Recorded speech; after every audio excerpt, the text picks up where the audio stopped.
Okay, this is my audience. Hi, everybody. Okay. Hello, my name is Katie Schuster, and this is my final speech. It's informative to explain what the Buddhists and Hindu call our illusory world. The title of my speech is The Energy Within. I will start with a quote by a Buddhist teacher, Ngap Rinpoche. All of our thoughts are magical illusions created by our mind. We get trapped, carried away by our illusions. We forget that we are the magicians in the first place. In this speech, I will go over what the illusory world is, how it affects us, and how we can overcome this suffering. First, what is the illusory world? The illusory world is in the sense that everything is always changing. From emotions to bright lightning strikes to an ordinary carrot, these are all encompassed in our illusory world. The one true thing is our self and the oneness that we truly have with everything around us. Humans are obsessed with permanency.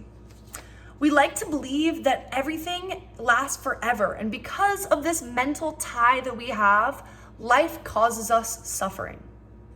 This idea that the world is an illusion causes mental torment as well, because we can begin to understand the illusory world, but the undeniable of our reality, of our human existence, holds us down.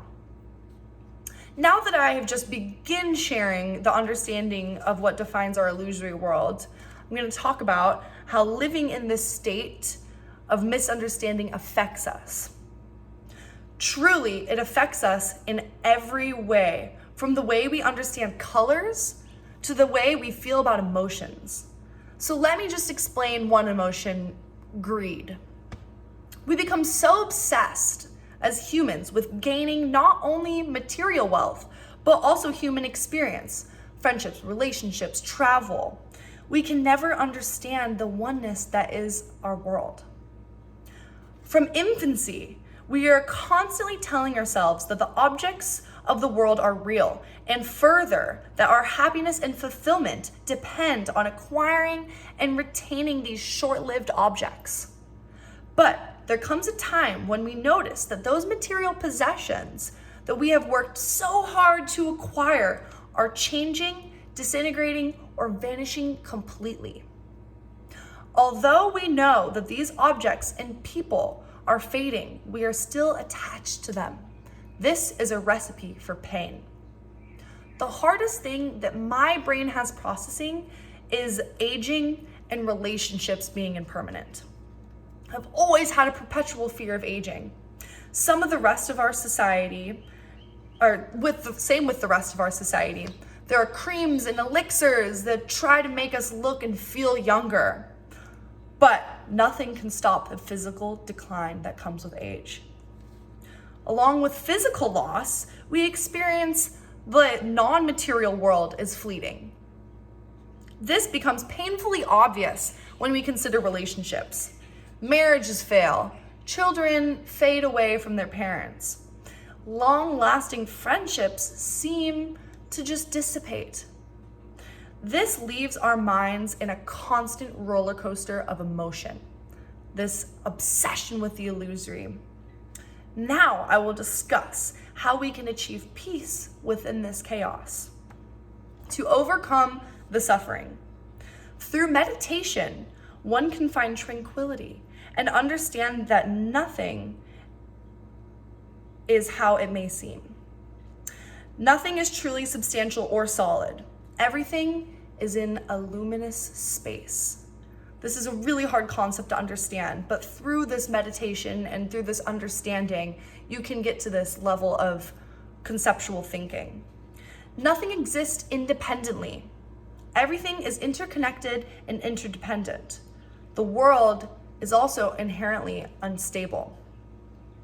The teaching behind this thought explains that one must first contemplate, then meditate.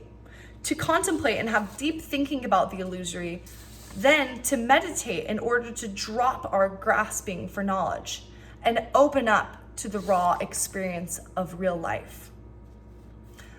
Love. Love is the general common name that we give to the experience when something or someone is tied to your internal being. This is when the subject or object relationship collapses. It's all one. One can sit back. True love is to have no fluctuation in your brain about the fact that yourself and the other are tied. One can sit back and love the changing world around them, knowing that it is to know everybody and everything as one's own self. So being interconnected and understanding that even though everything is fading, energy still stays constant. And when people are at such a level of love and compassion, they surpass this illusory world.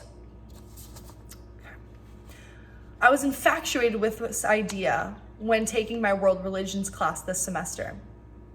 I have shared to what my knowledge is about the illusory world, how it affects us, and how we may achieve some solace. I hope that you all have learned and maybe become interested in these ideas as I have. This is a quote from Pende Duda, which is another Buddhist teacher. This is a dreamlike illusion, a temporary mirage, a fleeting fabrication. Let it go and rest. Thank you.